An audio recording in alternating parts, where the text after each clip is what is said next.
Hi there, and welcome to the Cotswold Explorer. I'm Robin Shuckburgh, and today you find Ross, Widget and me in the darkest corner of Wiltshire. Now, I know we're the Cotswold Explorers, and we shouldn't be in Wiltshire. It's daft, really, but we're in a village called Downton, quite near Salisbury, and there are reasons for this. The first is the obvious one, of course, is that Downton shares its name with the Downton Abbey that we have been experiencing so much in Bampton in recent months and years. The other is that hidden away in this wonderful village is a distiller. This is a new distillery. It's only been around for less than a year, run by a lovely man called Hugh who we've come to meet. And he makes a gin which I have very optimistic feelings about. So we've come down here to find out how good it is, to talk to him, find out how it's made, and hopefully to give you an idea of a gin that we hope will be very different from others. Come with me. Hugh, it's lovely to see you, and I really thank you very much for letting us into your lovely place when you're so busy, because here you are distilling and bottling today all day, I gather. Is that right? That's right. Yeah. In the lead up to Christmas, one has to start early to hit the demand and the peaks. Well, I'm very glad to hear a seriously optimistic comment. I'm delighted to hear it. I'd really like to hear about the history of the whole distillery. I mean, you've been around now for roughly a year. I presume that before that there was a lot of getting the recipes right and all that kind of thing. So how long is it since you decided to become a gin maker? So the story started 4 years ago. Right. And it was my partner's 40th birthday present. She loved gin, and we went and did a gin making course at the City of London distillery. And what an experience that was. Rewinding the clock a little bit, I had a great uncle who was a master brewer and a master distiller. And when I was growing up, he'd come over to my grandmother, his sister, with concoctions that he had kind of made, and things that he was kind of working on. And at school, I loved chemistry. Yeah. Then when I left school, I did a period of time in the kitchens, and then ended up joining the military, left the military, ended up going through doing an MBA. And after the MBA, there was this course that had started at the Heriot Watt University called a master's degree in brewery and distilling. Oh, right. And at that particular point, it was kind of, oh, maybe I should go and do that. Well, history sadly didn't take me that way. Ended up getting a real job. But lo and behold, here we are now, and I am distilling. Yes, I see. Fantastic. So, what a great history. So, all right, then in that case, the next question obviously is why Downton? I mean, how do you end up all this way away from London, which is, I imagine, where you were mainly based, in this lovely part of the countryside? So, a great friend of mine, Charlie Andrews, who owns the house with Francesca Andrews, he was at Sandhurst with me. We went through the Scots Guards together, and having done the course and falling in love with it and knowing this is actually what I really, really wanted to do, we were sat round the fire one early morning or late evening if you want, and we were discussing things that we would love to do. And I turned around and I said, I'd love to be distilling and creating something that is kind of meaningful, that's kind of tying in history into a product. And I see an opportunity with gin, and the idea very quickly grew from there. And here we are now, 4 years later. The distillery is up and running, and Explorer's Gin is now in the market. It's salutary for people who don't know about your industry that it was nigh on 3 years from conception to the first drop that presumably came out of not that came out of a still, but into production. So it's a long process, isn't it, that business of putting your recipes together and so forth? Anyone can create gin because it's vodka basically with botanicals, and you can do it cold compound or you can distill it. Yeah. But it's actually creating something that has character, that people can resonate to and they have a connection to. And to an earlier question about Downton, Downton's got this wonderful history of the house originating in the 9th century. With the bishops of Winchester, and then in the 1600s being bequeathed by Elizabeth I to Sir Walter Raleigh. Yeah, goodness me. And that's how the whole Explorer idea came together for you, and that's a very exciting link. So, okay, so you find your recipe, you played around a lot with there's one key ingredient in this that is local to this garden, which I believe is a cedar tree. Is that right? That's right. So it's Western red cedar. And the recipe itself was actually 2 years in the making. Yeah, yeah. And at one particular point, I had 30 plus botanicals within the recipe, of which you could say several were token. And what I mean by a token botanical is that it was actually not adding any intrinsic flavour to what was coming out, nor could you taste it on the palate. And then it was breaking it down individually. So distilling each botanical to see what they were bringing to the table. And then it was actually Western red cedar that was the eureka moment for explorers. And the reason why this is a very important ingredient for us is that our story is very much about Sir Walter Raleigh going out to America. But America came back to Downton. And America came back to Downton through Western red cedar. It was discovered in 1852. And out on the west coast of America, if you're to go there, it's actually a holy botanical. Yeah. All their totem poles and religious artifacts are built using Western red cedar. Tell me exactly how the gin is made. I know that you're not making your own core alcohol, which is obviously a sensible thing to do. But tell me what the process is from then on in. You might even show me around. No, absolutely. So to start off with, we bring in, to your point, our base alcohol, which has to be 96% proof. Right. And we use grain as our base spirit. And then I macerate it with 15 botanicals. Right. And the botanicals, sorry, I'm heading over here. No, that's fine. Are put into the stills in basically these big tea bags. Big tea bag, absolutely. And in here, in this particular one, I have the juniper, I have bay, I have angelica seed, angelica root, coriander seed, and lemon verbena. So from that, it would go into a still, and we have our arc rally here. So the bags would go into the still, and they sit within the still for anything between 12 to 24 hours steeping. Right. So you're macerating them inside the still itself? Yes. Okay. So the alcohol is put into the still, and then it's diluted. Yeah. So it's not being distilled at 96% proof. Okay. Just in case anyone's got any ideas. Yeah.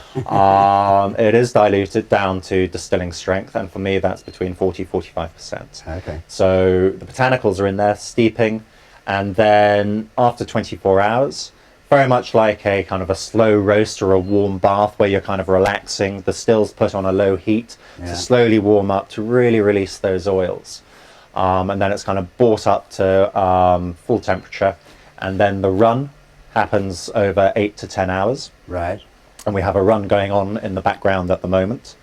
And once it comes off the still, it goes into my big cans, and it sits within the cans for anything between 3 to 5 days. Right. And the reason for this is you have all these oils that have been within the kind of botanicals, and they've now found themselves in alcohol.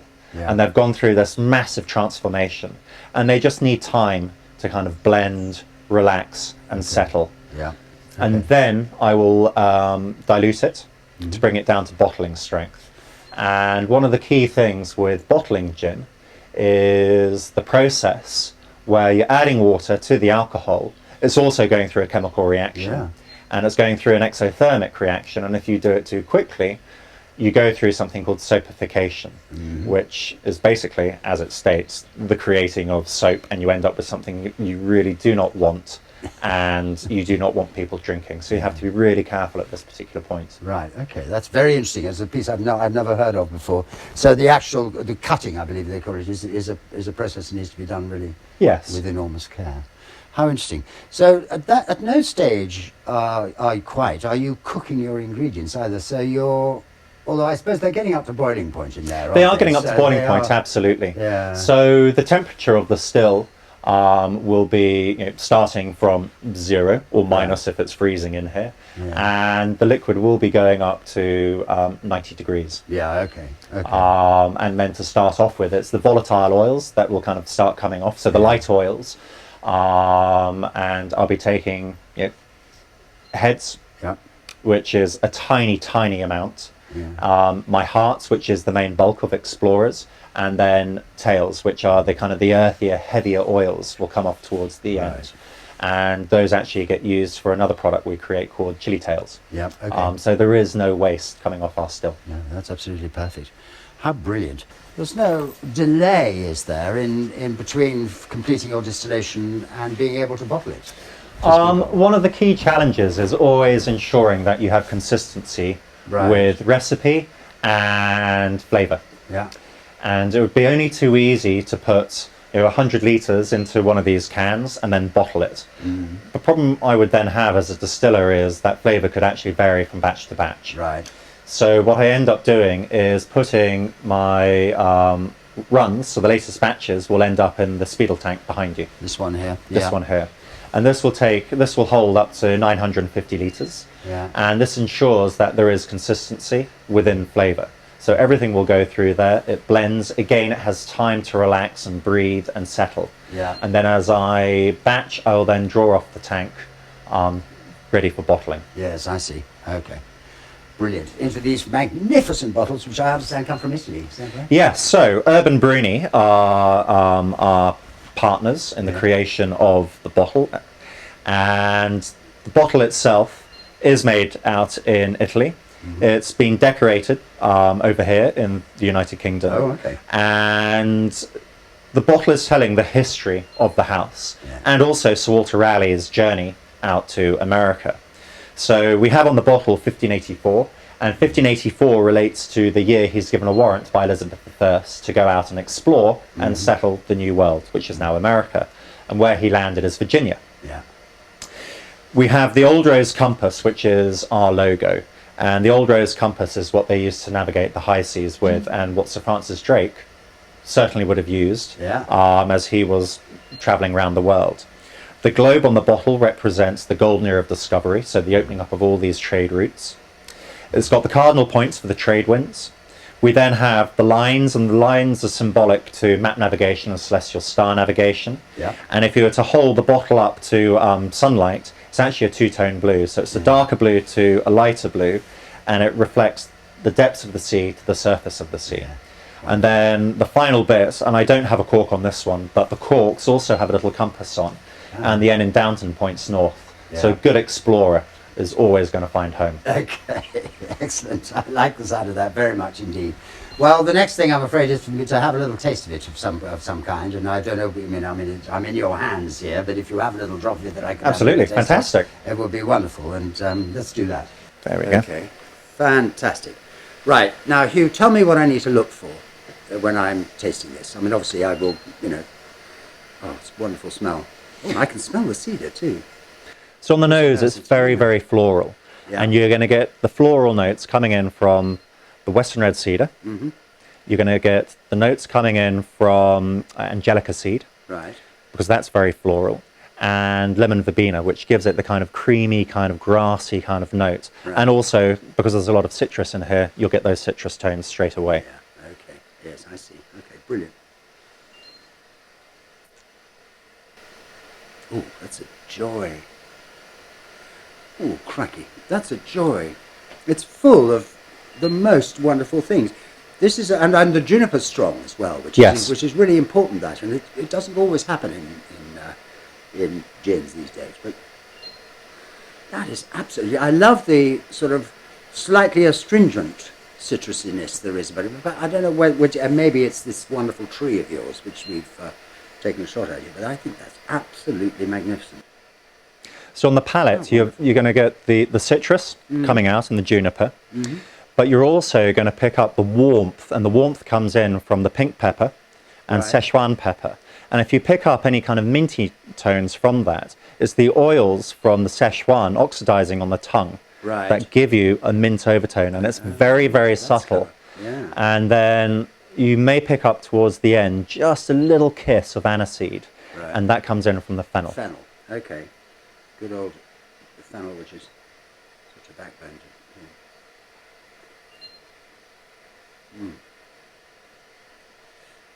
It's astonishingly complex. I think that is absolutely delicious. Thank you. Now, Hugh, I have all kinds of wonderful connections to this gin, which you know about, which, I mean, apart from the fact that it's an explorer's gin, which in our rather trite way, we are the Cotswold Explorers. Strangely, the Downton connection has a Downton Abbey implication for us, because I live in Bampton, which is where it was filmed. But even more extraordinarily, I discovered that one of the houses in the village just down here, called the Moss House, was actually built by my 4 times great-grandfather. So my connections are amazing at this place. And I have to tell you, I was nervous when I came down, because not having tasted your gin before, and hoping that it would be a wonderful, magnificent gin. But you surpass all my expectations. This is absolutely spectacular.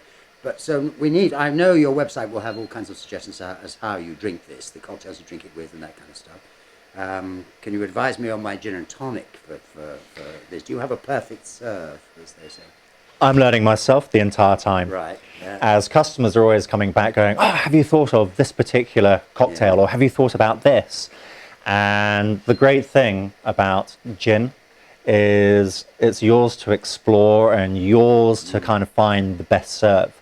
I could recommend something, but then I think everything is very subjective. It's like Marmite, you love it or you hate it. Well, this is an absolute joy. Thank you very much. I'm going to drop the rest of that in there because I want to shake your hand.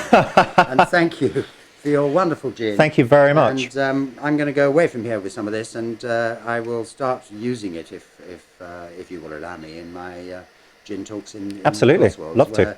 Because it's, I'm always searching for interesting, but something of this quality is just perfect for me. Thank you very much. No, thank you. Thanks a lot. This visit has more than lived up to my hopes and expectations. The wonderful house, lived in by the Raleigh family for generations after it was gifted to them by Queen Elizabeth I. The sacred American red cedar tree that gives this gin its unique style and flavour. The obvious enthusiasm and commitment of Hugh for his creation, all these things combined to bring us a gin every bit as wonderful as I could possibly have hoped for. As things stand, you can get this gin directly from the distillery for £36, plus postage and packing, and I strongly recommend you give it a try. If you haven't already done so, don't forget to subscribe to our channel. You can find us on all the usual platforms, and our website is thecotswoldexplorer.co.uk. Next week, we'll be back in the Cotswolds on more familiar territory. We'll see you there.